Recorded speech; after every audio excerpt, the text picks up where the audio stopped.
Labą dieną.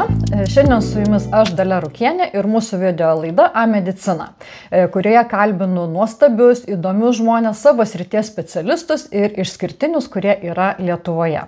Ir šiandieną kalbuosi su gerbiamu fitoterapeutu, farmakognostu, vaistininku, gerbiamu Virgilijų Skirkevičiu. Ir turiu keletą klausimų. Pirmiausia, ačiū labai Virgilijau, kad sutikot sudalyvauti mūsų laidoje ir atsakyti ir mūsų žiūrovų klausimus, bet pirmiausia, labai įdomu, kaip jūs atėjot apskritai į fitoterapiją. Ar tai buvo jūsų pašaukimas, ar buvo kažkoks įvykis gyvenime, kas jūs atvedė į šitą kelią? Man labai sunku tą atsakyti iš principo, nes čia nebuvo pašaukimo kažkokio. Studijavau farmaciją ir farmacijos, bestudijuojant farmaciją, išryškėjo kažkokie tai polinkiai, reiškia. Man tikrai buvo įdomu.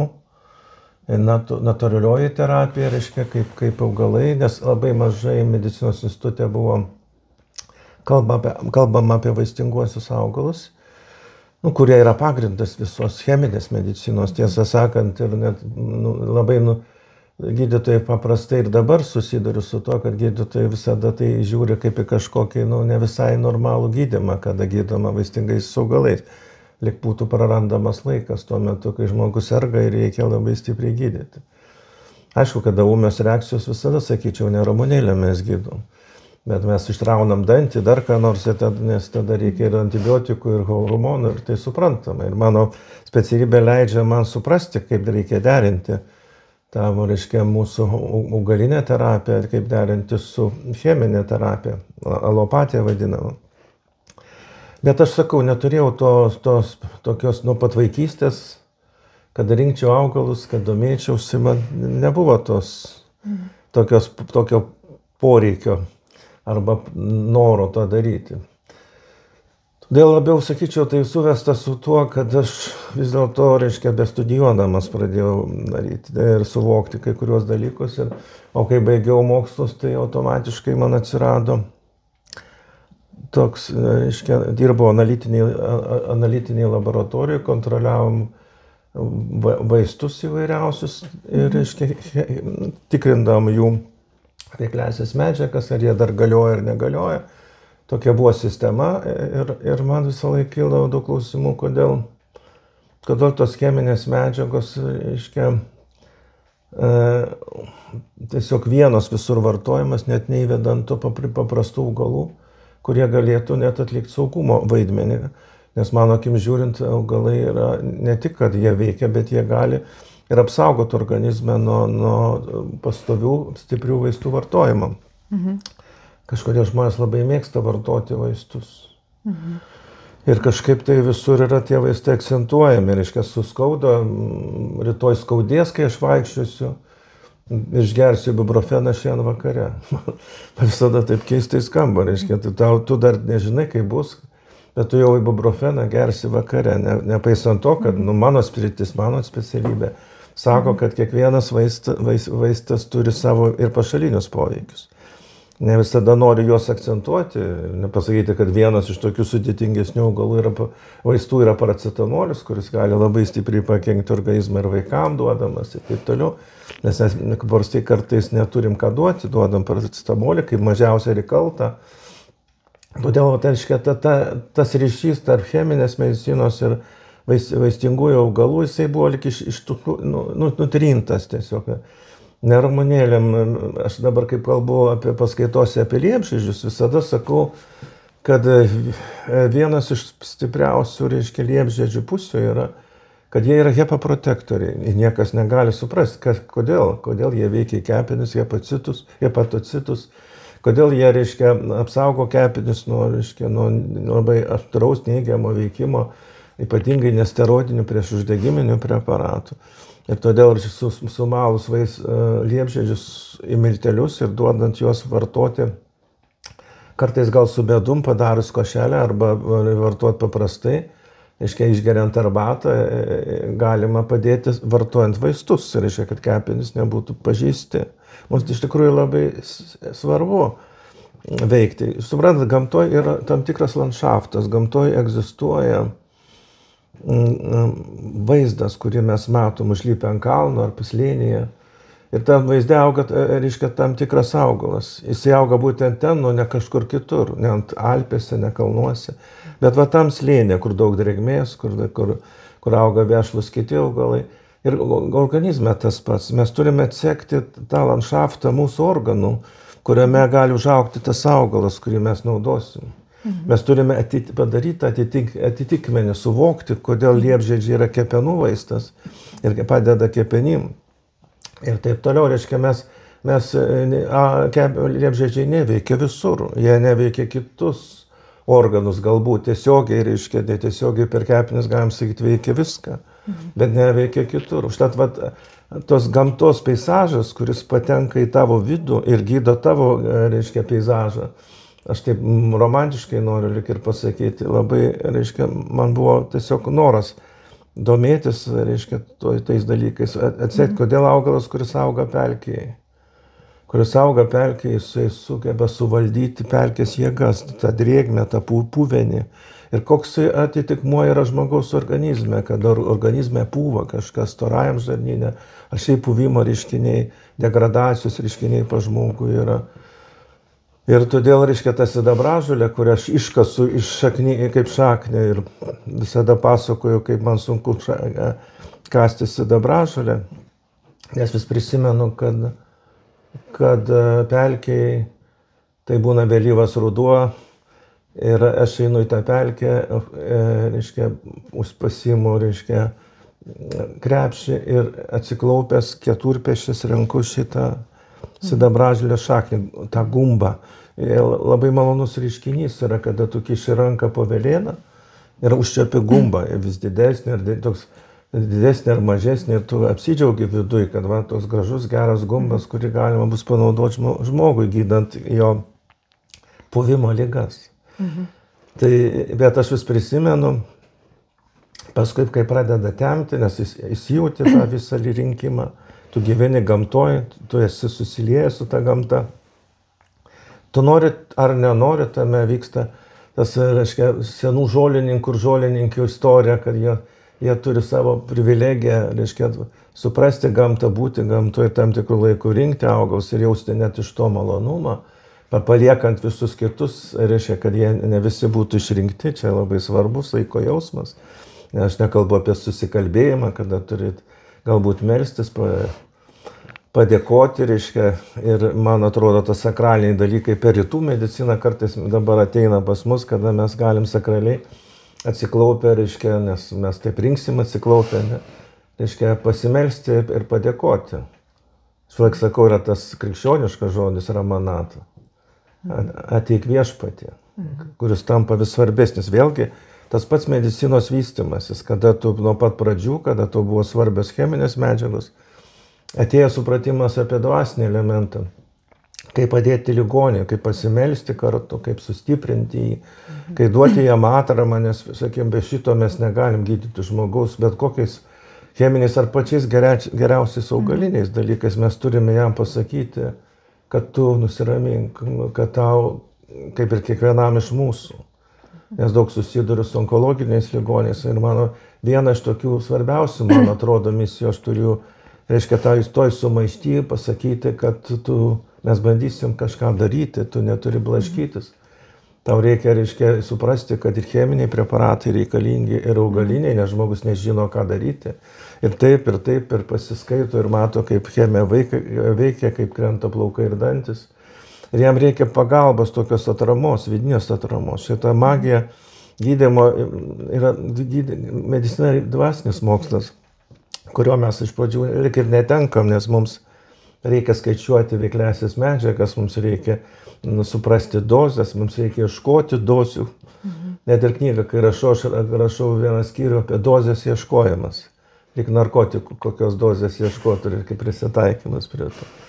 Tai va tas rinkimas, ta jungtis tarp cheminės medicinos ir jinai man padeda dėl to, kad aš pats nenuneigiu tai, kokie yra pasiekimai, nes žolininkas kitas sakytų, kad ne, tu negali vartoti jokios chemijos, jinai labai pavojinga ir nieko gero nebus. Gal kartais net pasakys, kad tu negali operacijos daryti. Nes po to jau joks gydymas nepadės su augalais. Vat, reiškia, tokie yra šiek tiek nukrypimai tokie, o žmogui reikia pasirinkti, jam nėra taip paprasta, jis daug ko nežino.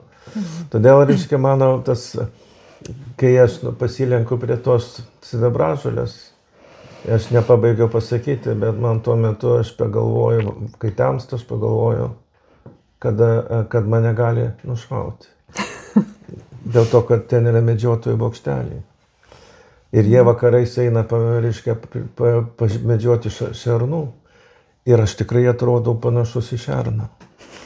Reiškia, aš su tokia juoda apranga, aš visą laiką prisimenu, kad aš neužsidėjau jokio atšvaito, neužsidėjau jokio raudono kažkokio, reiškia, žymeklio ant savo kūno, kad žmogus, kad tas, kuris stovi bokštelėje, pamatytų. Ir girdėdamas kriuksėjimą, kuris klinda nuo manęs, nes aš paimu tą saknį ir man toks pasitenkimo gal jausmas, aš galvoju, gal net panašus į kriuksėjimą gali atsirasti ir mane nušautų. O sakykit, ar tai buvo iš karto jūs perėjot, nes kad po truputėlį, taip suprantu, tas toksai pajautimas iš tikrųjų fantastiškas atsirado. O kaip šeima reagavo? Nes vis tiek dabar jau, kaip mes ir suprantam, informacijos tikrai daug apie fitoterapiją, bet vat, kaip jūs pasakojot, tais laikais, čia prieš kiek metų maždaug buvo? Aš dabar galvoju. 30 kokią, ar dar net gal daugiau, nes buvo tas toksai įvaizdis, kad va, turit puikų darbą, dirbat tą darbą, kurį suprantat, gaunat atlyginimą ir dabar staiga ir dar vyras į kažkokią žolininkystę. Kaip šeima reagavo? Aš nežinau, matai, mano, jeigu žiūrėt šeimą, reiškia, iš gilumos, mano baba irgi ir senelis gamindavo vaistus, jie darydavo įvairius tepalus tokius, kas dažniausiai tepalus, nuo sunkiai gyjančių trofinių žaizdų. Ir aš net turiu tas receptūras. Ir mano tėvas man kažkada priminė, kad va, tos receptūros yra ir senelis gamindavo. Visą kitą, jisai tiesiog turėjo tokį iš praeities ateinantį dalyką, kad padėti pačiam pasigaminti. Kada iš esmės buvo net vaistų deficitas, tiesą sakant, tarybiniais laikais. Tikrai taip. Bet šeima, aš net neatsimenu to momento, kad šeima kažkaip sureaguotų. Jie leido man būti tuo, kuo aš norėjau būti. Aš net, mano pirmas darbas, iš pradžių, aišku, buvo analitiniai laboratorijai, bet kai aš įsikėliau iš Kauno į Šilutę, tai man įdomiausia, kad aš dirbau, reiškia, klebonijai. Vienoj pusėje klebonas buvo, reiškia, klebonijai, o aš antroj pusėje buvo vaistinė. Kažkada nacionalizuota buvo klebonijos dalis ir aš vaistiniai būdavau kaip vaistininkas. Ir mes su klebonu laik per sieną pasikalbėdavom. Jisai man pabarbendavo, sakydavo, jau pietus. O sakyk, kad štai vaistiniai gamyba vykdavo? Visada. Aš gamybą turėdavau visada. Tarybiniais laikais daug vaistinių turėjo gamybą. Ir aš pats, managi pradžia vis laik fasuodavau, tas vadinamas proškės darydavau, reiškia, kad yra, kur dirbau vaistinėse, aš turėjau tą asistentinio darbo pradžią visą laiką labai dažnai, nes kai esi jaunesnis, tau duodavo tokį sunkesnį darbą, bet dabar džiaugiuosi, kad tai dariau ir dabar galiu gaminti ir piliulės ir tas nėra taip paprasta ir fasuoti atitinkamai dozes, reiškia, tų miltelių. Anksčiau mes labai dažnai fasuodavom kokį vitaminą C, riboflaviną, reiškia, tokie, reiškia, kad vaikui ir suaugusiam būtų pakankama dozė, kad jis galėtų išgerti ant liežuvio, išberti ir užsigerti šiltu vandeniu. Tai va tokie... O tą kiekvieną dozę pakuodavot rankom, ar buvo rankom pakuodavo? Visada pakuodavau rankom ir dabar tai darau. Nes reikia, aš sumalu išsijoju ir mano supratimas yra toks, kad augalas turi patekti visas organizmas, kad jo landšaftas pražydėtų, kaip aš sakau, ir kad reikia, kad jisai dalis medžiagų, kurios neįsisavina, daug jų gali būti nepasisavinusi, nes, pavyzdžiui, mes galim užplikyti arbatą ir ne viską gauti, ir galbūt kartais to ir reikia. Bet kartais reikia, kad į mūsų storajam žarnyne, ten visi pektinai, celiuliozės, visa kita, jos pakliūtų į storą žarnyną ir mūsų bakterijos jie pasinaudotų ir sustiprintų. Kai kurių vitaminą B grupė gamina mūsų storasis žarnynas. Mūsų vienas iš tokių imuninės sistemos stulpų yra žarnynas ir reikia jį kažkokiu būdu, reiškia, paskatinti, padėti. Tuo labiau, kad jam kartais labai daug trūksta, nes ten daug ir puvimo, ir rūgimo reiškinių yra storajam žarnyne. Mes matom, kaip oras klaidžia po visą organizmą iš storo žarnyno, tai vata, vėjas. Ir paskui, matot, atsiranda ieškojimų, nes tada, kai tu domiesi, ieškai, nes aš važiavau Tautosakos institutą Vilniuje, ten praleidau eilę savaičių, aš tiesiog pradėjau rinkti ekspedicijų surinktą medžiagą liaudės medicinos. Bet žinot, tada nebuvo kažkaip, net aš neatsimenu, kad man neišėjo šviesti, ar jie to neturėjo ten švietimo aparatų. Gal turėjo, bet nelabai norėjo naudoti, gal ten kažkas būdavo, bet aš tas ranka rašydavau visą laiką visus tos tekstus, kas man buvo įdomu, kaip kokia dilgėlė naudojama, kaip yra užkalbėjimai gyvačių įkandimo atveju. Ir su Šimkūnaite čia kažkiek tai bendradarbiavau, jinai institutė jau būdama, reiškia, man scenarius tokius duodavo, nes mes turėjom etnografinį ansamblį medicinos instituto, aš ten irgi buvau, dalyvavau ir Šimkūnaitė kartais norėdavo, reiškia, pateikti medžiagą, kad mes tas etnografinis ansamblis skirtųsi nuo kitų etnografinių ansamblių, kad jie su liaudės medicina kažkiek susiję. Ir tas visada atsimenu, kad gyvatės užkalbėjimus, kada tai, reiškia, perkei kandą gyvatę ir tada, reiškia, tu sužeista koja arba įkasta koja, tu sėdi ir tau užkalba, kad nuo gyvatės įkandimo. Skamba kaip mistika. Gyvatės vadindavosi rūtelėmis. Tu ateidamas prie pelkės turėdavai, reiškia, rūtuoti, padainuoti galbūt dainą, reiškia, sutartinę apie rūtą. Rūtelė, mes visą laiką atrodo, rūtos tai yra augalai, bet, reiškia, tuo metu, kad nevadinti gyvatę gyvate, tai būdavo, reiškia, tam tikra apsauga. Ir tada naudodavom tas tada rūtelės, rūtos vinguriuojančios pavadinimą. Tai va šitos visos tokios istorijos man buvo, reiškia, tam etnografiniam institute, Tautosakos ir etnografijos institutė Vilniuje, Vileišio to sena. Vileišio dabar ten jis yra. Aš pradėjau daug apie augalus bandžiau išrašinėti, bet užstrigau ant tos vadinamos mirties slenksčio. Nes kaip ateina mirtis, ten tiek daug apie mirtį, kaip apie pavėtrės, apie marą, apie cholerą, kaip ateina 3 gražios moteris. Ir jis beldžiasi į tavo duris ir sako, tu negali atsiliepti. Ten tiek daug tų pasakymų, kaip reikia vengti. Tas mistifikavimas, reiškia, kad šalia liga turi savo mistiką savotišką, ką tu turi daryti. Tu negali atsisukti, kai tavo kviečia tave vardu, nes pasaulis yra daug sudėtingesnis, negu taip mes galėtume įsivaizduoti. Jeigu nepažįstamas balsas kviečia atsisukti, tu negali atsisukti, nes bloga akis nužiūrės, dar kas nors tiek daug pasaulyje.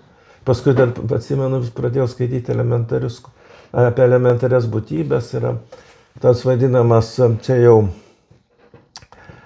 jau antroposofiniai medicinoje autoriai rašo apie visokius, reiškia, fėjas, būtybės tokias, kurios gyvena aplink mus, mes jų dažnai nematom, nykštukai. Ir aš galvoju, rimti žmonės, rimti ne tik kad filosofai, bet mokslininkai rašo apie kažkokias fėjas ir nykštukus, kurie gyvena šalia mūsų. Ir gali, reiškia, atnešti bėdą, atnešti rožės kokias į mūsų, reiškia. Ir tiek daug dalykų, ir tos pasakos labai įdomios.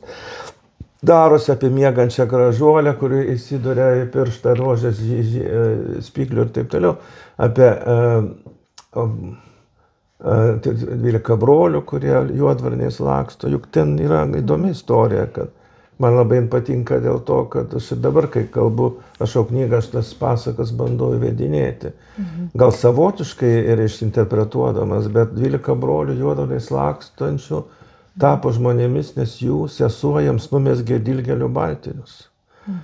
Ir tai, suprant, dilgėlė, kuri, reiškia, labai įtakoja kraują, įtakoja iškritimai nuosėdas, formuoja kaulų sistemą ir aš pradedu išvesti tokį iš mokslinio taško, ką daro dilgėlė žmogui.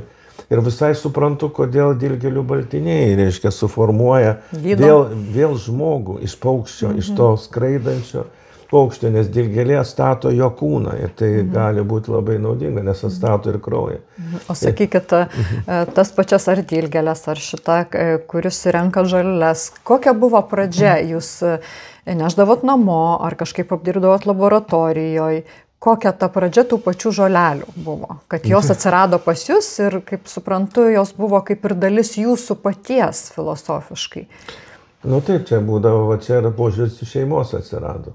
Nes aš neždavau augalus ir džiovindavau namuose. Jūs galite įsivaizduoti, koks požiūris. Bandau.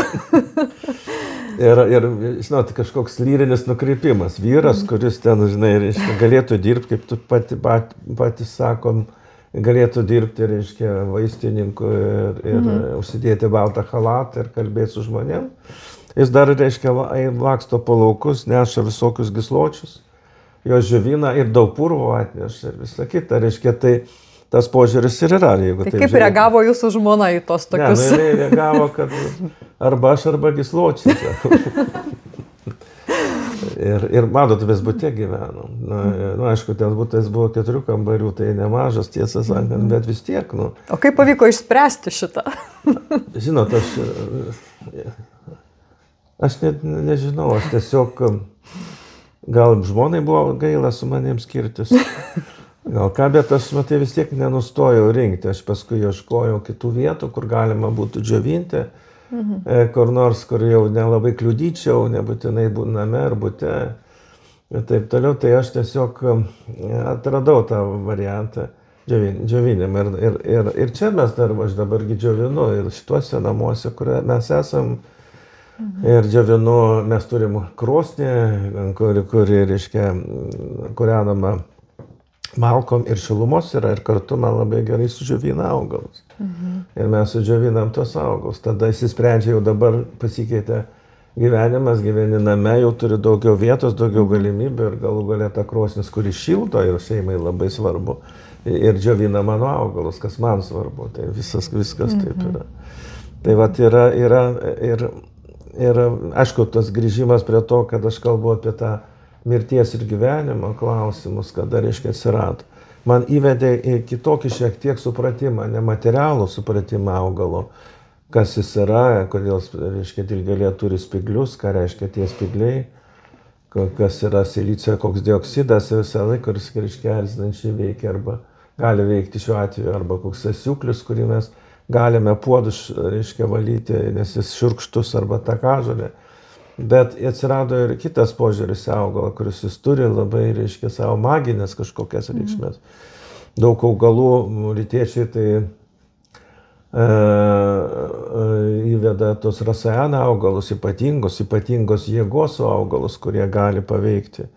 Kartais jie atrodo labai paprastai, bet jie turi tą maginę reikšmę. Paskui atsiranda vertinimas, kada tu surenkim augalus, sumali miltelius, įsijoji per sietus, tu dar ir kalbi, suteikia ypatingą jėgą, kur man, reiškia, mano toks neįkyrus mokytojas, kaip sakau, Donatas Butkus, amžinatilsis, vienas tokių žymiausių tibetologų, jo ir knygos yra, reiškia, jis redakcinėse komisijose yra, kas man labai įdomu, reiškia, vertimuose, jis atsakingas už tas vadinamas Džiuši traktatas, vienas žymiausių Tibeto medicinos traktatų, jis yra redkolegijos narys, reiškia, ir ten yra parašyta, kad jis yra, ir man keistai atrodo, nes jisai buvo paprastas žmogus, vaistininkas, tiesą sakant, kuris gyveno 5. aukšte, ir buvo lama, tiesą sakant, jis išprovokavo ir mano važiavimą į Tibetą, reiškia, kas mano žmona dėl to labai pyko. Nes jie buvo kovo mėnuo daugiausia nuošliaužių. Prieš kiek čia metų, sakykit? Čia ir 91 metai, man atrodo, 22. 14 metų. Tai va, ir jinai sakė, kaip jūs galėjote juos įteikti, kad jie turi važiuoti į Tibetą. Nu, sako, čia jų karma. Aš labai suprantu jo pasakymą. Bet mums buvo nelengva, reiškia, sakant, mes nepasiruošę, nesuvokiantis, kur važiuojam. Reiškia, tuose vienuolynuose, tokios sunkios 5 km aukštį, kada kalnų lygos prasideda, kada haliucinacijos yra, kurios atsiranda, tu nori, nenori, kartais nori susigūžti ir niekur nieko nedaryti, niekur neiti. Ir nuošliaužos, kada tu eini, reiškia, pakliūni visai kitą neturistinę istoriją, kada tau veža sunkvežimis, kaip tarybiniais laikais su 4 berželiais. Ir tu tenai, reiškia, važiuoji per kalnus ir ten visko gali būti ir stabdo ten kinų kareiviai, kurie su automatais. Bet kada gali tave numesti nuo kalno ir tu nesuprasi, nieks nieko neįtars ir nieko negali būti. Tu būsi dingęs be žinios, gal su žinia, bet, kaip sakau, mano draugas ant savo degtukų dėžutės parašė, kad turtą palieka vaikam, lietuviškai. Ir kišenėje įsidėjau. Reiškia, aš buvau tiesiog nustebęs, sakau, kaip tu įsivaizduoji, reiškia, kad tau kažkas kišenėse atras lietuvišką degtukų dėžutę, ant kurios parašyta, kad turtą tu palieki vaikam, ne žmonai, nes ten gal santykiai nebuvo geri tuo metu. O sakykit, jeigu atsukti tą patį laiką atgal, ar antrą kartą šitą kelionę pakartotumėt? Ne, per daug, dabar tikrai nepakartočiau ir nenorėčiau to daryti, nes tikrai jinai buvo tokia pilna visko, reiškia, tokių, kaip sakiau, aš pradėjau nuo tų laumių raganų, arba ten tų vadinamų nykštukų ir nykštuko, ten buvo tokia, reiškia, visai kitos dvasios. O kaip pakeitė tą kelionę jūsų, ar tai požiūrį į patį augalą, į patį vaistą? Man tiesiog išplėtė tą supratimą apie dvasinę reikšmę šitos fitoterapijos, ne tik tai materialė, kuri, kaip aš jums sakiau, yra vienas svarbiausių medicinos pagrindų. Čia iki, žinot, tas antibiotikų hormonų tvanas nušlavė viską. Ir ten atrodo nebeliko nei vieno, reiškia, ką galima įsikabinti, kokią, ypatingai tie švelniai veikiantys augalai, kurie nėra labai stipriai, kokia kiaulpienė arba ten cikorė ar dar kas nors, jų net nereikia kreipdėmės, yra daug stipresnių cheminių medžiagų.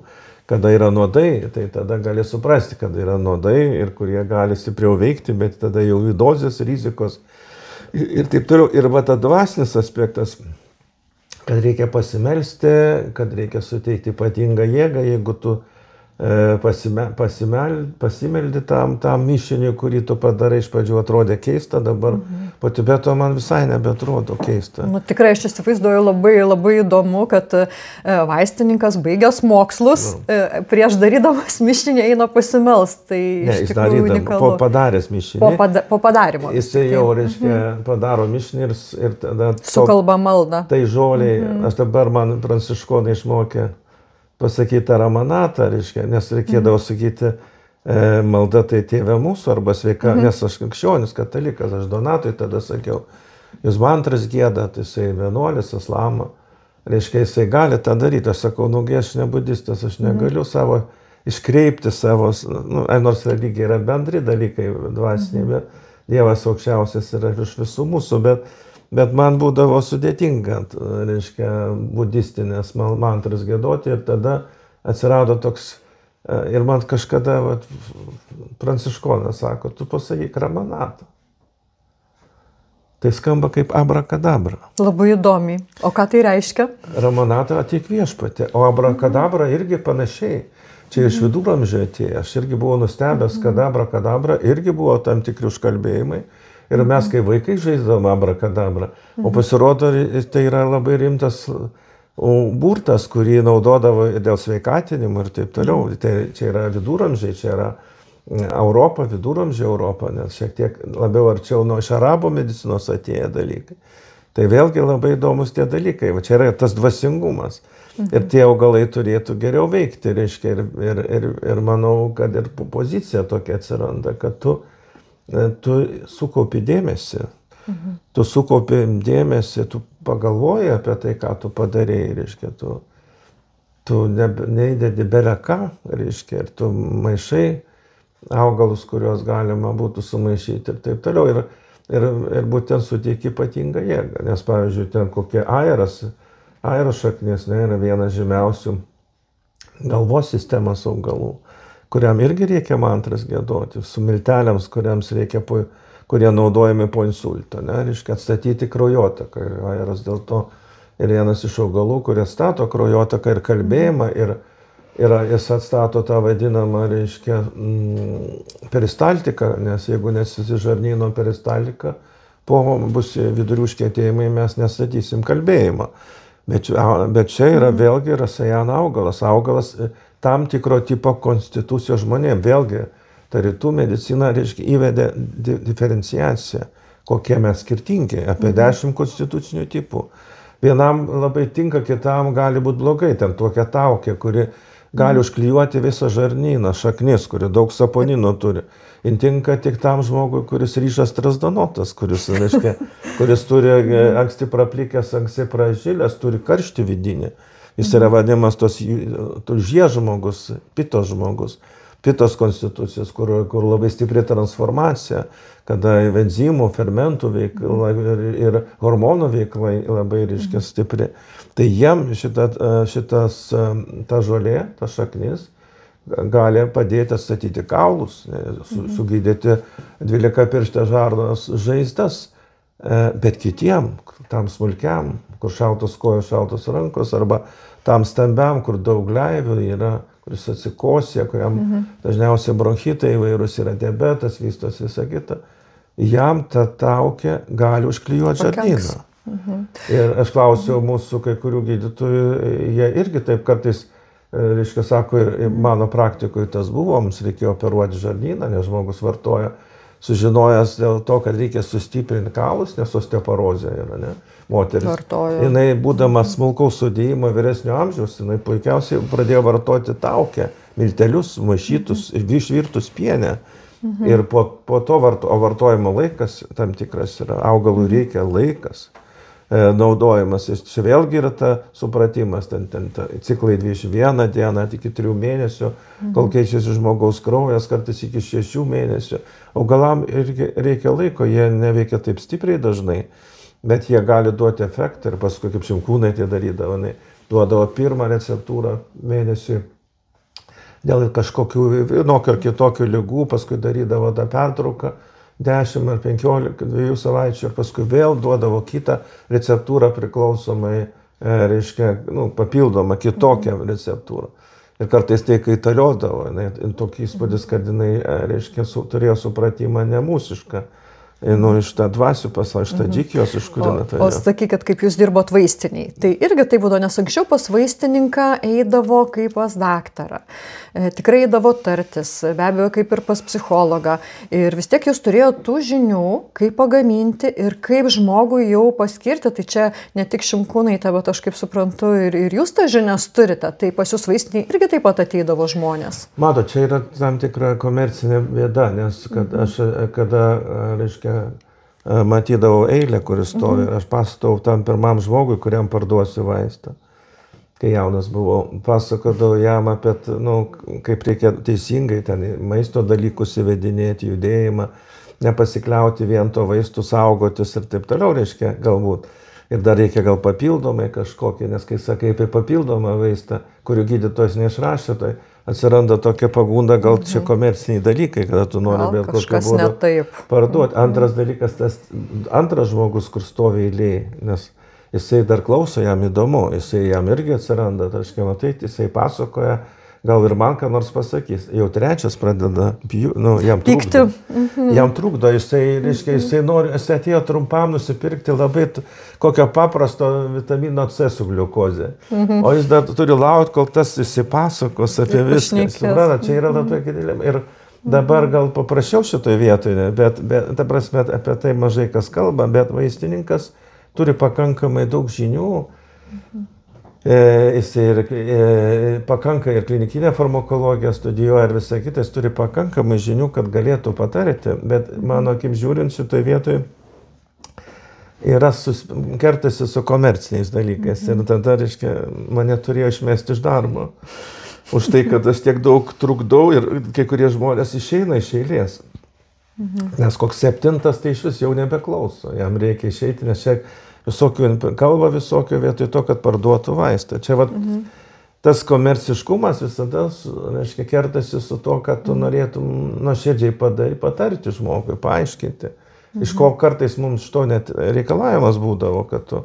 Aš ir net net gamindamas vaistus, aš ragaudavau tuos vaistus. Ir man, aišku, čia yra dilema, nes tu turi paragauti ypatingai vaistų, vaikų formas, tu turi paragauti. Per skonį pajusti, ar nebuvo padaryta kažkokia klaida. Aš tiek buvau įpratęs, kad aš viską ragaudavau. Ir net nuodingus augalus, naudingus dalykus. Ir man, aišku, aš pagalvojau, kad čia nei sveikatus neatneša tokie, bet per skonio receptorius aš daug ką esu paragavęs. Supratimas turbūt atsiranda pačiam. Čia yra, matai, tiesiog, jeigu pats dirbi su augalais, arba ne tik su augalais, su cheminėm medžiagom, tu jau pradedi pripratinti jas prie savęs ir tu gali daugiau įvertinti. Mes atidarom šafraną ir matom, kad tai šafranas, toks skonis, kvapas. Ne?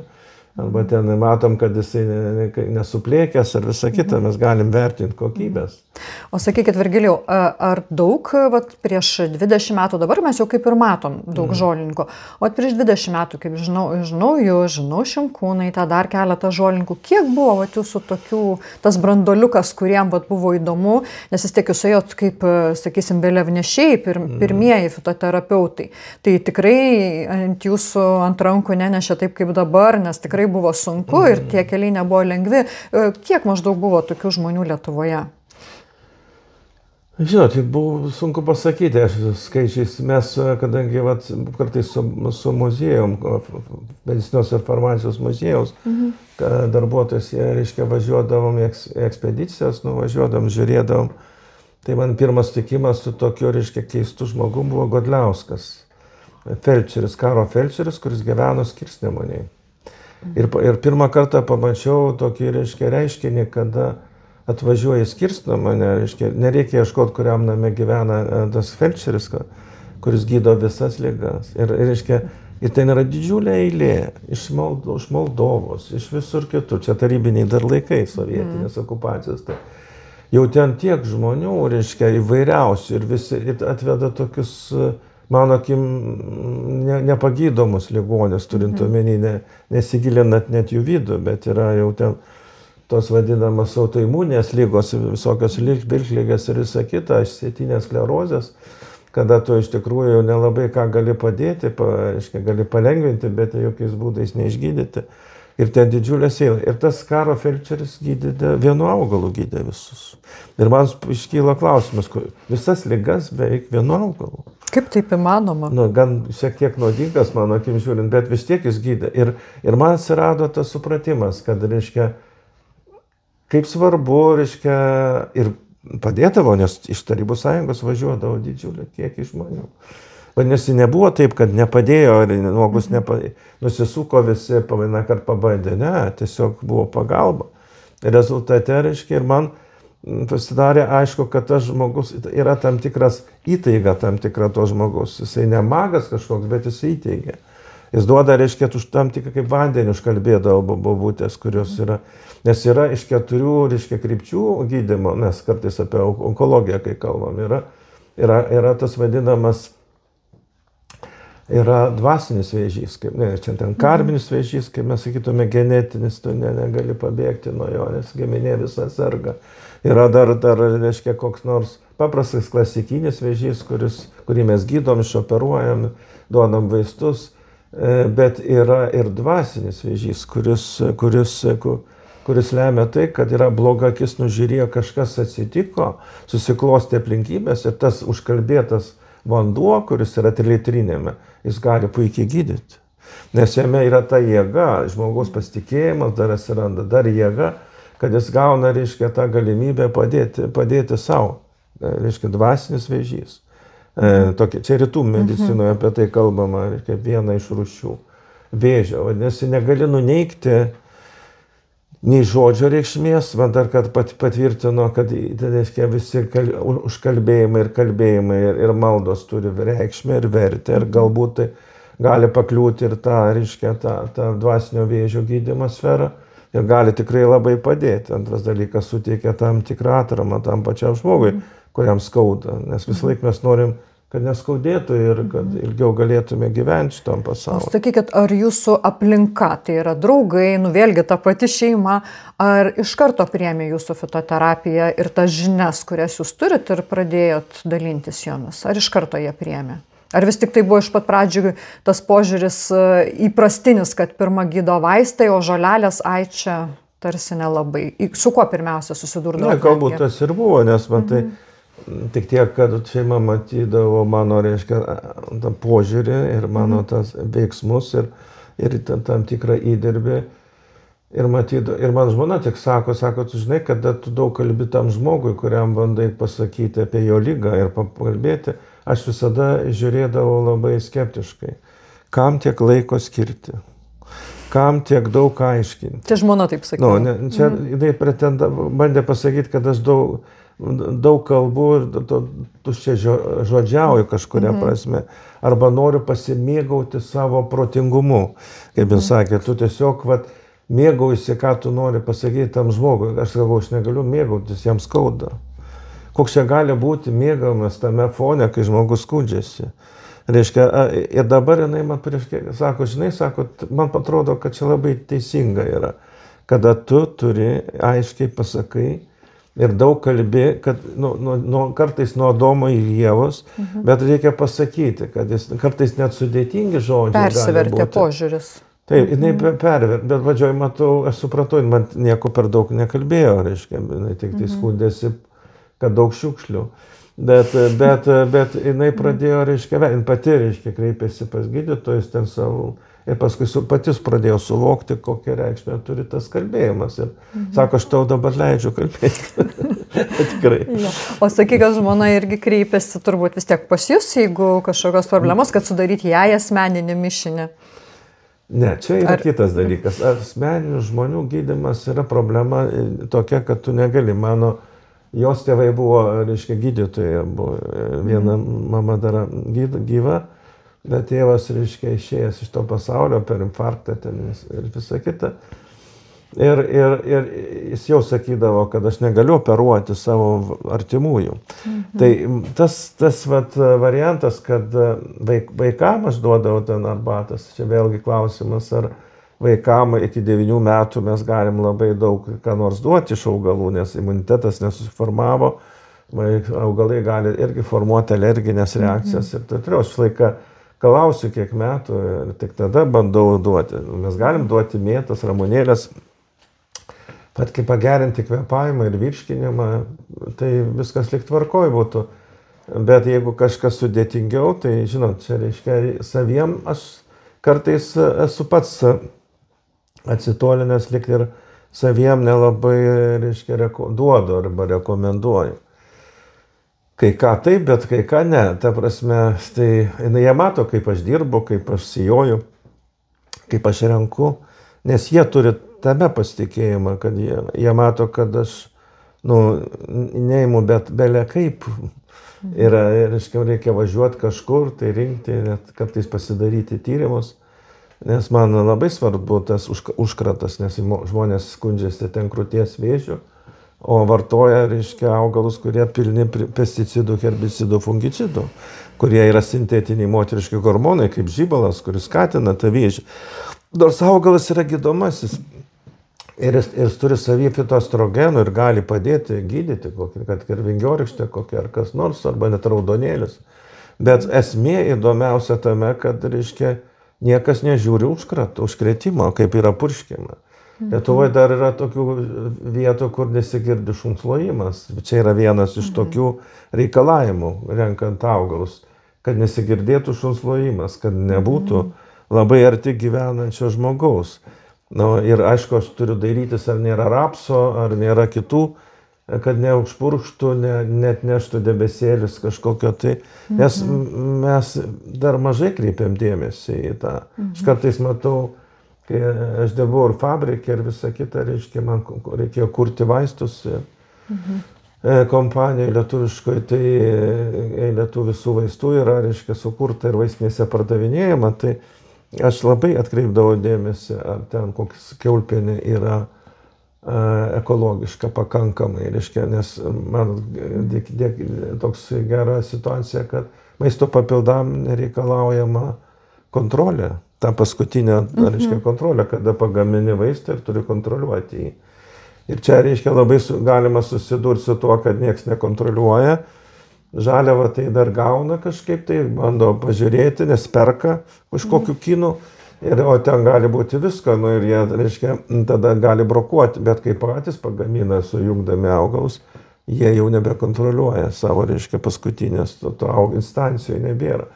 Bet kai fabrikas turi, reiškia, gamina vaistus, jis turi schemą kontrolės, bendrą schemą ir tada gali pakontroliuoti. Ir aš sakiau savo fabriko žmonėms, sakau, jūs kontroliuokit ir maisto papildus, kadangi, nu, čia yra atsakomybė, nes yra augaliniai vaistai, kuriuos žmogus vartos ir jam gali būti blogai nuo to, kad jis gaus tokius augalus, kurie tikrai jam paveiks, reiškia, neigiamai jo ligos situacijų, nors pats augalas, jisai būtų vertintas gerai. Užterštumas yra vienas iš tokių elementų, kurie labai turi būti kontroliuojami. Čia labai svarbu. Todėl čia yra sunkumas, kadangi tu gauti augalą. Antras dalykas, ir tyrimai gali kainuoti.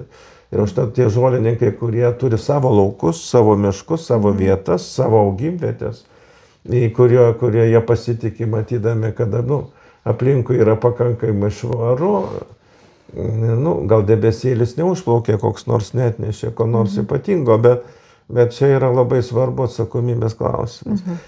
O dabar sakyti, Virgilijau, asmenės, dar toksai klausimas, kaip atrodo jūsų pati diena? Kada keliatės, kada einat gulti? Nes per dieną žinau, kad rašot knygą, bet vis tiek, ar yra tokia kaip dienos rutina jūsų? Man, matai, knygos rašymas yra vakarinis daugiau, aš tada, kai visi nueina miegoti, aš labiau, reiškia, galiu būti vienas ir galiu ramiai savo, nes mano natūra yra tokia melancholiška.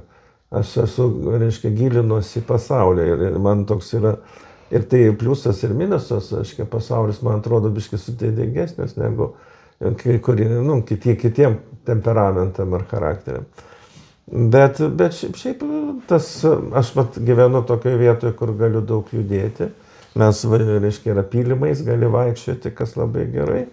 Ir iš ryto, reiškia, vis tiek į pylimus, reiškia, ir gali vaikščioti. Ir, nu, ta prasme, čia visi skaičiuoja tos žingsnius, aš tų jų neskaičiuoju, bet man dėl sveikatos yra geriau, kad protas yra šviesesnis, kada tu judi. Man, aš nedarau ypatingų ten sportų, bet judu. Bet ir mėgstu pavalgyti. Ir va tame stovi. O ką valgot pusryčiam? Ką mėgstat valgyti? Aš net nežinau, aš dažniausiai sūrį valgau, tą baltą lietuvišką kažkaip. Ir šiandien važiavau į turgų specialiai nusipirkti to sūrio. Maistas, matot, yra toks dalykas, įpročiai, kurie susiformuoja, reiškia, nuo namų, kada mama ar artimieji, kurie kažką gamino. Labai sunku nueiti. Aš, pavyzdžiui, labai puikiai žinau, kad man labai netinka cepelinai. Nu, tiesiog dėl virškinimo trakto. O mėgstamiausias koks patiekalas jūsų? Turbūt cepelinai. Ir kada aš važiuodavau pas savo motiną, reiškia, ir tėvą, tai jie pagamindavo man cepelinų. Ir aš jų suvalgydavau 10-12. Ir aš žinau, kad bus blogai, paskui, reiškia, popsėsiu visą kitą, bet aš galvoju, negalima taip valgyti. Bet mama džiaugdavosi, o dėl to, kad aš valgau, reiškia, turbūt. Bet iš kitos pusės ir aš galvoju, gal aš valgau motinos meilę. Reiškia, tas įprotis yra, reiškia, kad mes esam kartus, aš jau pasakoju apie kaip taisyklingai reikia maitintis. Va čia man žmona vis laik sako, tu žmonėm atsistojęs, taisai gražų balsą ir pasakoju, kaip teisingai maitintis. Ir aš sakau, taip, tai mano svajonė. Aš pasakoju, kad reikia persižegnoti prie bendro stalo, tyliai kramtyti, valgyti, kad tu nematytų, kad nėra reikalo jokio kalbėjimo televizoriaus, jokio laikraščio. Tu turi visą parasimpatinę nervų sistemą, kuri dalyvauja virškinime ir miege, gal sakėm, kad tu nusiramini, kad nebūtų išprovokuojamas simpatinis, kada akis stačios, ausis plačios.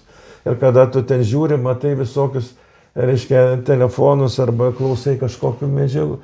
Ir va tuo metu, kai tu tyliai kramtai, susėdęs prie bendro stalo, mes galim tik pagalvoti, ar mes turim tokias galimybės, sėdėti prie bendro stalo, padėkoti. Ne? Man tą išmokė, reiškia, padėkojimą išmokė baba, nes aš labai perginau, kai, reiškia, veršiukas, kuris buvo mano draugas, buvo, reiškia, papjautas, nes aš eidavau prie jo miegoti kaime.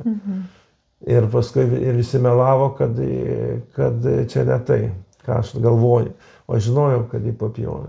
Man kaip vaikui buvo skaudu ir skurdu šitoje vietoje, kaip mane apgaudinėja, kaip meluoja. Čia yra tokia, gal ir romantinė, bet skaudi šito. Ir man baba paskui pasakė, tu žinok, kad mes turim valgyti, mes turim auginti gyvūnus, turim valgyti, bet mes turime padėkoti, persižegnoti už tai. Ir kiekvienas, reiškia, sėdėjimas prie stalo, pirmiausia yra persižegnoti, padėkoti, nes kažkas dirbo, kažkas aukojasi, kažkas atnešė, kažkas darė tam tikras paslaugas, kad tu atsisėstum, galėtum ramiai pasimaitinti. Čia yra vienas svarbiausių virškinimo elementų, nes jeigu tu gerai suvirškinsi viską, tai tu visą gyvenimą virškinsi ir žmonės, juos mylėsi, nes masė žmonių nevirškina žmonių, nes jie, reiškia, piktis, irzlus, pasipiktinę dėl visko, reiškia, prisiklausė visokių dalykų, dėl to, kad jie nemoka maitintis, jų maistas nesuvirškinamas dėl to. Padėkoti, sukramtyti tyliai ir paskui turėti malonius pokalbius prie stalo. Tu sėdi ir kalbi maloniai, nes tu apkalbi gyvenimą, tu apkalbi tą dieną. Ir aš pasakoju apie tai, žmona sako, netiesa, tu meluoji, tu nesakai, taip tai nedarai. Aš sakau, aš svajoju. Nes matot, kur rasti galimybę visiems kartu susėsti, reiškia, vienu metu. O sakykit, ar šeimoje, kurioje užaugote, didelė buvo? Mes gyvenom su seneliais, tai reiškia, buvo mes du broliai, tėvai ir du seneliai, mes šešiese. Ir tavo tokia tradicija, iš senelio irgi atėjusi buvo, mes pakankamai, reiškia, buvom, aš sakyčiau, šeši. Skirtingi žmonės, reiškia, kurie yra, net kartų skirtingų buvo. Gal aš taip jautau, kad mes gyvenom kažkokiam būry, kad buvo mūsų daug. Kad buvo lik ir daug mūsų. Ir mes nebuvom tokioj vienatvėj, mes buvom pasirūpinta visą laiką tam tikram, reiškia, dėmesį skirdavo sena karta, ypatingai senelis su baba. Tai jie labai rūpinosi, stengėsi, žiūrėjo.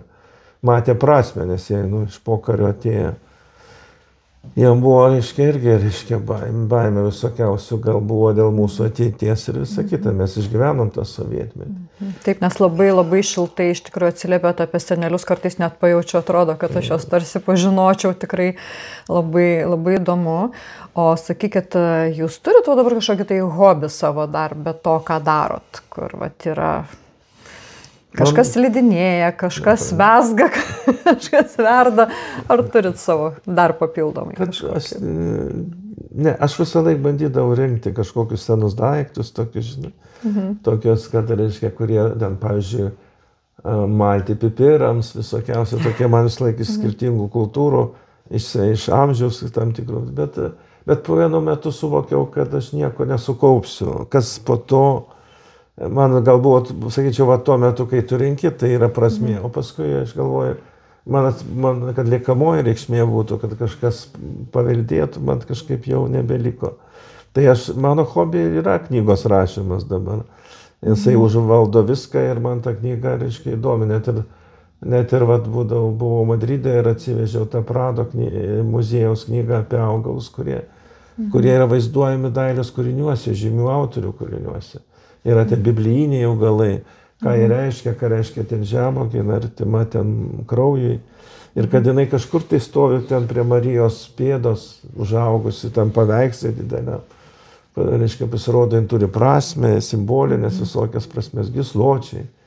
Labai daug ir tūbės vienas iš tokių augalų, kuris yra tokia irgi reikšmė turi viduramžiuose, kuris ten, kuriuose net Rembranto paskui paveiksluose vėlesniam laikotarpiu. O sakykit, ar turit savo mylimiausią augalą?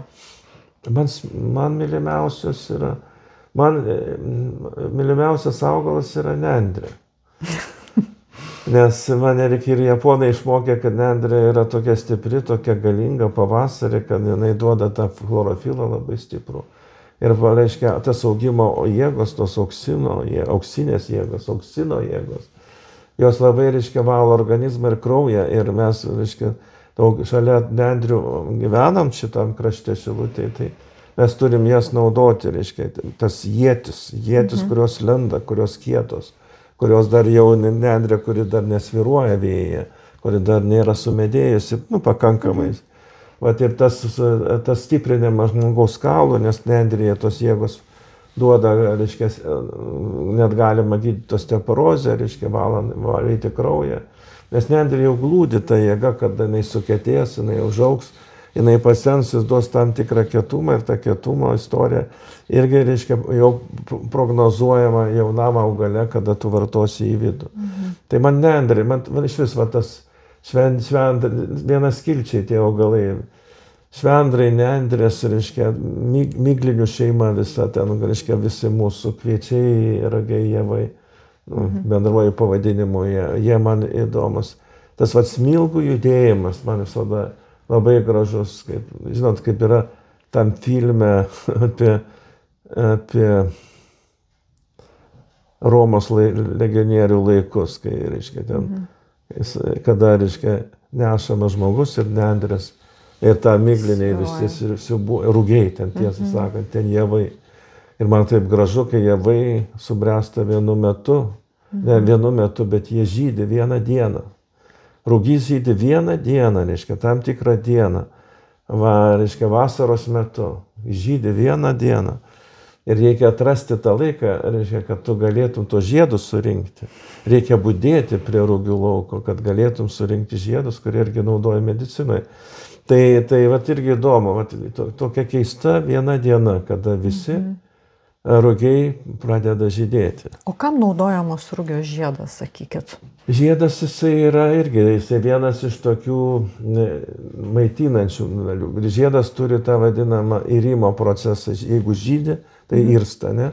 Tai reiškia, žydėjimas ir yra irimas. Vat jaunystė irgi, kada tu pradedi būti, reiškia, pasieki kulminaciją, tu jau po to pradėsi suirti visai, bet tuo metu tai labai gražu. Tas irimas, tai aišku, diuretikai jie geriai. Bet rūgio žiedas yra širdies preparatas, kuris maišomas su medum ir, reiškia, kaip ir valgomas kartu po arbatinių šaukštelį 2 kartus dienoj, kad pamaitinti sergančią širdį, kada kraujotaka yra, kas būdinga, reiškia, ir kartu, sakau, valo kraują. Ir turi tą maitinančių medžiagų, kas žiedam nelabai būdinga yra, ten vaisiam daugiau ir škėtiniam kokiem. O čia irgi tokia subtilioji medicina, kaip aš sakau. Kaip aš darau dilgėlių sėklas ir maišau su medum, tą halvą vadinamą. Ir paskui tik tai suvokė, kad, reiškia, tų sėklų, reiškia, halva, kada tos dilgėlios numelžiamos, išdžiovinamos, paskui, reiškia, išsijojamos ir dedamos į bendrą, reiškia, mišinį, užpilant medų. Jų pagrindinis poveikis ir širdies raumenį yra. Atrodo, kas ten yra arbatinis šaukštelis, vienas į dieną. Bet žmogui, kuris turi kardiologinių problemų, kada išsenka širdis, nes inkstai neduoda drėgmės, su amžiumi ateina toks laikas, mes tampa mažiau drėgni. Ir širdis pradeda mykčioti, nes ritmo sutrikimai atsiranda, nes negaudame drėgmės ir neduoda organizmui šilumos. Ir tas ryšys inkstų ir širdies, reiškia, kad jį padėti, atstatyti, yra naudojamas tas augalų peizažuose išimamas tas vadinamas vienas skiltis. Augalas, rūgio žiedai, kurie galima. Aš jau girdžiu žmonių, kurie klauso klausimą, o sakykit, kada galim tikėtis jūsų knygos, nes tai, ką girdžiu, tos filosofijos labai norisi rankose turėti knygą. Kada galim tikėtis? Mato, ta knyga yra rašoma kiekvieną dieną, tiesą sakant, bet kada galiu sustoti. Nes rašoma, tokiais fragmentais. Aš rašau, pavyzdžiui, apie varnalėšą, apie kaimo augalą, kuriam be reikalo mes sakom, kad kaimietė varnalėša, jinai karalienė, tiesą sakant, pagal savo veikimą ir pagal savo medžiagas. Net aš čia prirašiau, specialiai išvardino visas medžiagas, visus mineralus, kurie sudaro. Čia tiek mineralų turi varnalėša? Taip, varnalėša. Ir žiūrėkit, turi ir aukso, turi ir gyvsidabrę, turi ir alavo, ir silicio, ir nikelio, ir žvino, ir kadmio, ir taip toliau. Reiškia, jinai tiek ištyrinėta, šaknis čia kalbu apie šaknį. Ir kada aš pamačiau viską išdėstytą mokslininkų darbe, kai jie, reiškia, išdėstė, jie apsigynė disertaciją iš Varnalėšos veikliųjų medžiagų ir jie viską išvardino, tiek, kas yra atrasta. Aš net nesuskaičiavau, bet aš tiesiog išvardinau, kad knygoje būtų, kad žmonės suprastų, kokia vieno augalo, kiek daug visokių medžiagų yra. Ir mes ją, aišku, apdorodami atitinkamai, mes išryškinam kažką tai. Išimam, kad į tą peizažą tilptų žmogus. Labai gerai jaučiuosi prisiliesdama prie jūsų rankraščio. Tai man yra fragmentiniai dalykai, aš tiesiog rašau apie augalą. Ir paskui, tai tas irgi tokia vidinė provokacija, man norisi, aš suprantu, kad aš negaliu prašyti visko ir neprašysiu.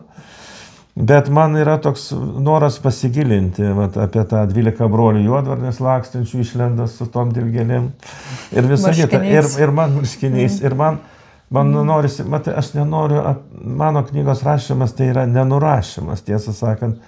Aš lyg tai kuriu augalo istoriją, reiškia, augalo tam tikrą sąsiuvinį, kuriame yra tam tikros logikos ir tam tikros žinios, kurios suformavo, vis tiek atėjau į tą 63 metų laikotarpį, kada atsiranda ta vadinama tam tikra išmintis viduj. Tu susisluoksniuoja kai kurie dalykai ir tada tu gali nebijoti pasakyti, ką tu galvoji. Nes matot, tas nurašymas knygų iš vienos į kitą, kas ten yra, kaip veikia. Man kyla dažniausiai klausimas, kodėl, o kodėl. Ten gudobelė yra širdies augas. Kodėl gudobelė taip veikia? Ką reiškia tie subinkauliai, ne? Gudobelės vadinami, tas grūdelis, kuris yra gan didelis, reiškia. Man užtat gaunasi, kad aš taip jau, kaip pasakyti, kaip džiazo grojimas ta knyga. Todėl aš tik tai turiu priimti sprendimą, kada aš sustoju. Nes buvo planas sustoti dabar. Reiškia, ten turėjo būti koks lapkričio mėnuo, kad mes sugebėtume įeiti į knygų mugę vasario, kovo mėnesiais, bet aš dabar dar turiu iki kitos knygų mugės, aš dar turiu tą laiką, labai norėjau dar to laiko, kad aš galėčiau sustoti ir tada atiduoti, nes dalis tos knygos yra verčiama į anglų kalbą. Kaip pasakyti, ten irgi tokia idėja, kad Jungtinėje karalystėje būtų išleista ta knyga, reiškia, mano pavardė ten nieko nereiškia, niekam yra neįdomi, bet ten yra susijęs su ta komercija, kada gaminami preparatai, tie milteliai, augalų mišiniai įvairiausi. Ir pavyzdžiui, anglų skaitytojai, kaip jie sako, labai svarbu, kad apie augalus kalba profesionalas. Reiškia, jisai nesvarbu, bet jis yra profesionalas, jis baigęs mokslus, jis yra, reiškia, aukštąjį mokslą baigęs ir rašo, bet jiems yra tai svarbu, ne bet kas. Nors kartais aš galvoju tą kaimo moterėlę, kuri ten galėtų labai daug ką pasakyti, daug daugiau už tave. Kartais, jeigu nes jinai visą gyvenimą dirbo prie kažkokių tai augalų ir burtų. Bet jie jau kai kurie dalykai yra verčiami į anglų kalbą ir dėl to aš džiaugiuosi ir tai man jau provokuoja mane, kad aš turiu baigti. Ir nes aš visą laiką vis kalbu, vis rytoj šaukia pelėdžiukas. Laukiam. Ir aš labai noriu, nes, žinot, visada gyvenimas yra toks, niekada negali numatyti, kas kaip, dėl ko, bet norisi, kad užbaigti tą knygą. Užbaigti gyvenimą savotiškai. Man toksai klausimas, nes čia rašyta ranka, tai dar yra vienas unikalus atvejis, tikrai, kiek susidūriau, pirmą kartą matau tą rankraštį parašytą ranka, nes dabar visi pratę rašom prie kompiuterio, tai jūs visą knygą rašote ranka. Taip, dėl to čia yra man labai, ir dažniausiai net rašau pieštuku. Nes man smagiausia rašyti pieštuku. Man matot, kada tu spausdini, reiškia, tai tos žiežirbos, kurios spausdinant eina, ta elektra, jinai irgi turi savo neigiamą reikšmę, reiškia, turi būti plastiškas judėjimas ir mintis dėl to darosi plastiškesnė. Man dažnai veja mintis, aš matot, kai kalbu, aš matot, ir nukrypstu į vieną, kitą pusę ir, reiškia, išplėčiu kur mintį, kartais net negrįžtu ten, kur pradėjau. Kartais, žinot, kai būna kokie sutikimai su žmonėm, kurie klauso paskaitos, jie mane grąžina į klausimais, kad aš kažką nepasakiau iki galo. Nes aš norėjau pasakyti, bet staiga sustojau, prisiminiau gal dar svarbesnį dalyką ir pradėjau pasakoti. Ir todėl tas rašymas man su pieštuku jisai man yra geriau, ta mintis nuoseklesnė ir aš pajutau, kad kad nesirgti širdies ligom. Nes širdies lygos atsiranda dėl to, kad tu energetiškai visada, reiškia, spausdindama šiuolaikinėm technologijom, tu, reiškia, duodi daug žiežirbų, daug elektrokrūvių. Tiek antroposofinė medicina tai labai gerai aprašoma, kaip reikia išvengti širdies ligų, tai reikia išvengti to vadinamo vėjo. To judėjimo, reiškia, perdėto, per didelio judėjimo, blaškymosi, įėjimo, to, reiškia, važiavimo mašinom, naudojimo mašinom. Ir čia gal sena tokia, reiškia, galima pasakyti, kad šiuolaikiškas žmogus sakytų, ai čia tokios senos kalbos, reikia prisitaikyti prie naujų technologijų ir sakyti. Bet aš dėl to nenoriu, aš jau pražilau ir dėl to galiu rašyti pieštuku. Vadinasi, turėsim tikrai labai unikalų veikalą, net knyga, man jau norisi tikrai pasakyti daugiau, nes čia jau bus daugiau negu knyga, čia bus jūsų gyvenimo dalis. Taip. Ir netgi pats rankraštis parašytas pieštuku, aš manau, jisai išliks, nesvarbu, kad ir vertinys, ir bus spausdinta, tikrai mes turėsim. Tai ačiū labai, Virgilijau, už įdomų pokalbį, už pasidalinimą apie save, už tai, kad buvote kartu ir sakau, iki susitikimo kitais kartais.